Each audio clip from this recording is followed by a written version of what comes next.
अस्सलाम वालेकुम नाज़रीन, मां अब्दुल मोमिन जुनू तक ख़बर दूँ था तो फंक्शनल मुस्लिम लीग तालका काज़िम जे सदर PS 40 के टिकट होल्डर पीर ऑफ जमाल शाह सैयद आसिफ अली शाह जिलानी पारां पंहिंजे ॿाहिरनि साथियुनि समेत फंक्शनल मुस्लिम लीग के अलविदा करे पाकिस्तान पीपल्स पार्टी में शमूलियत इख्तियार करे छॾी। उन सिलसिले में संदसि पारां PPA जो जलसो मुनक़द कयो वियो, जंहिंमें दरगाह जमाल शाह जिलानी जे मुरीदनि समेत PPA जे कारकुननि वॾी तादाद में शिरकत कई।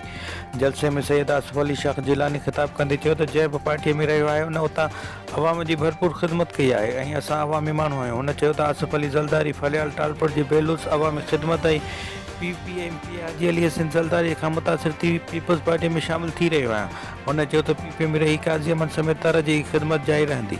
जलसे के MPA हाजी अली हसन ज़रदारी, MPA ग़ुलाम क़ादिर चांडियो, अली अकबर जमाली, अब्दुल नबी जमाली ऐं ॿियनि ख़िताब कंदे सैयद आसिफ अली शाह जिलानी जो पीपल्स पार्टी में शामिल थियण ते ख़ुशीअ जो इज़हार कयो। हुननि चयो त सैयद आसिफ अली शाह जिलानी सां गॾिजी तालके काज़िम जा सभु बुनियादी मसइला हल करण जी कोशिशि कंदासीं। जलसे खे ख़िताब कंदे हुन जो चवणु हो आसिफ अली शाह जिलानी आप दरगाह जमाल शाह आसिफ अली जरदारी साहब जन अदी फयाल टालपुर साहिबा जन बिलाल भुट्टो जरदारी साहब जन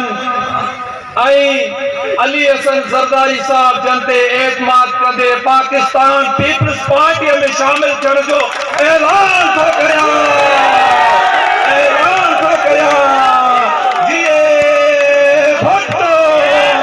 पीपल्स पार्टी में आया आहिनि, मां दिलि जे गहराइनि सां ख़ुशामदीद चवां थो। असां ॿांह ॿेड़ी थी हिक ॿिए सां कमु कंदासीं, तव्हांजी ख़िदमत कंदासीं। मां त हुननि माण्हुनि मां नहाइण जो घणाईंदो वठां त पका त मूं ही कमु कयो, मूं ही कमु कयो। जिते बि ॻाल्हि थींदी आहे पाकिस्तान पीपल्स पार्टी ॻाल्हि कंदा आहियूं। तंहिंजे करे मां हाजी अली हसन ज़रदारी साहिब खे गुज़ारिश थो कयां त जेके साईं आसिफ शाह साहिब जेके बि हिते मुतालबा कया आहिनि, असीं हिन पोज़ीशन में आहियूं ऐं तालके काज़ी अहमद में त छा पर पूरे सिंध में, पूरे सईद बेनज़ीराबाद में असांखे इहे शयूं करणु खपनि। छाकाणि त माण्हुनि हमेशह पाकिस्तान पीपल्स पार्टी खे मैंडेट ॾिनो आहे ऐं ड्रेनेज वारी जेका स्कीम आहे, हाजी साहब वाइदो करे वियो काज़ी अहमद वासिर सां, उहा पंहिंजे साईं ग़ुलाम क़ादिर चांडे उन पब्लिक हेल्थ हुयो वियो। ख़बरुनि ऐं अपडेट्स लाइ ॾिसंदा रहो असांजो वेब चैनल AMJ न्यूज़ काज़ी अमन। फेसबुक ऐं YouTube ते ॾिसण लाइ सर्च कयो मोमिन चूणो।